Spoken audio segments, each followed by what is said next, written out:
Boxing King Media in association with Boxer, Shane Whitson, Watson from the SJAM. LERRONE Richards, disappointing. Do you want to explain to the fans what's gone wrong?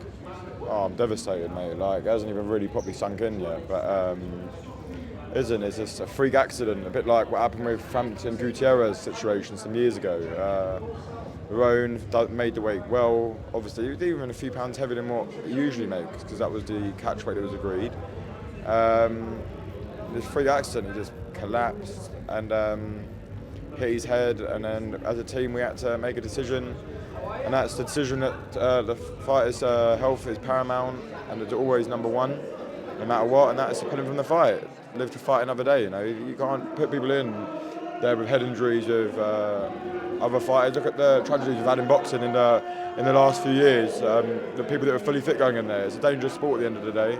And we can get it on early next year, it's not a problem. I'm not really sorry for Zach Chelly and his dad and any of his friends and family and stuff. But, you know, it's a freak accident.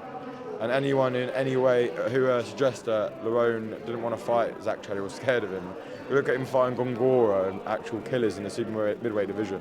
Without being disrespectful to Zach Chelly, he was used just to give LERRONE some rounds and before he was going to go into a bigger test in the early new year. Could you just explain the timescales to me? So, what time did this happen? So I wasn't actually there, but what happened is he just went into his bathroom in the evening, collapsed, hit his head. Someone heard it; it was that loud, so obviously it must have been really loud. And I've gone in there, like made sure he's okay, got medical help, sickness and whatnot, and he was not fit to fight. Following the protocols as well, set by the British Boxing Board Control. Did an ambulance come out? Sorry? Did an ambulance come out to it? I don't believe we had an ambulance. I think he went and got seen or something like that. But I don't think an ambulance came to make sure he's fine. And he's got an MRI booked in for tomorrow as the quickest possible time we could get. Then we can work out what the actual damage that's been done, and then we can work out when we can get the fight back on. What was the collapse to do with the weight cut? I asked him. He's been on form all week. He's been looking well. He's been like eating all week, drinking all week. So I couldn't say that it is. I spoke to his nutritionist and stuff. They said no way. It's just a freak thing that I guess can happen to anyone at any time. And unfortunately, it's happened to him the day before his fight. But all I can say is it's a freak accident. I'm sorry to Zach Chelly's team and whatnot, and obviously himself. And we can get it back on hopefully early in the new year. If it is a weight cut, I was going to suggest, because when I interviewed him last week, I said I'd love to see him at the light heavyweight division, because I think there's so many big fights for him, a lot of big names, and I think he kind of fits, he slips straight into that top 5, top 10. Yeah, he still makes 168 well, so until he's achieved what he wants to achieve there, which are world titles, moving up to 175, unless there's an outrageous offer to fight like Bivol or one of the big names up there, then I don't really see why he would yet. Like I said, he's got unfinished business in the super midweight division. There's some big fights there for him as well. So until that's kind of done, I don't think we will move up until we've completed what we've got to do in the super midweight division, or unless he was struggling with the weight. But he makes the weight so well. We were even talking some years ago about him fighting a middleweight. Like, this ain't like, he ain't killing himself to make the weight. He's a complete professional. He's never in or out of the gym. He's never really eaten that badly. Like, it's just a freak accident that's happened, and one day we'll fight lightweight when he's done what he needs to do at super midweight first. And with regards to getting paid, am I right in saying Zach Chelly, because the weight was made after the weight, both fighters made weight, am I right in saying Zach Chelly still gets paid, but obviously LERRONE misses out? Well, it's an unwritten rule in boxing. You don't actually have to do that.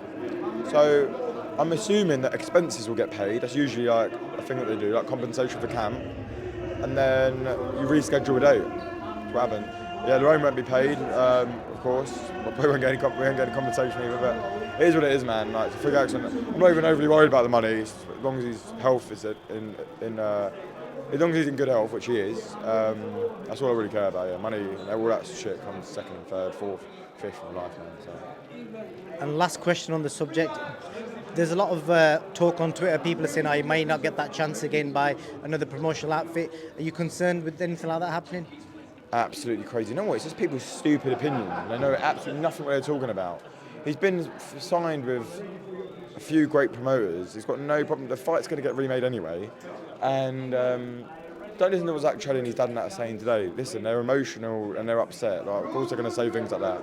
But at the end of the day, let's not forget who the fighter is that's won the IBO world title, won the European, won the British, won the Commonwealth. That's LERRONE. Zach Trelly's biggest achievement is the English title.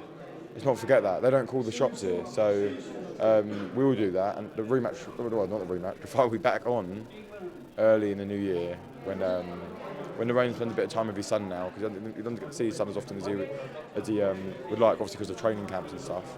So he's going to spend a bit of time with his son, and then we'll get back into camp and organise a new fight date for him. Shane, I appreciate your time, mate. Is there anything else you want to add before I let you go? Yeah, no, got some Joe Joyce announcement coming soon. Junaid fights December 10th. Guido's got a big fight coming up in the States in January. Got some good title fight news for Sold Acres to be announced hopefully in the next couple of weeks. Darius? Sorry? Darius Fulgham? Yeah, Darius Fulgham. It's a bit of a sensitive subject what's going on with Darius at the moment. Kind of not really working together anymore, but yeah, still friends. We actually met with him in Vegas the other day. Difference in opinions, difference in views, which is fine. You don't always have to agree with everyone and whatnot. But yeah, he's a great guy, an unbelievable talent. But yeah, we won't be representing Darius Fulgham moving forward. Shane, I appreciate your time. Thank you. Top man.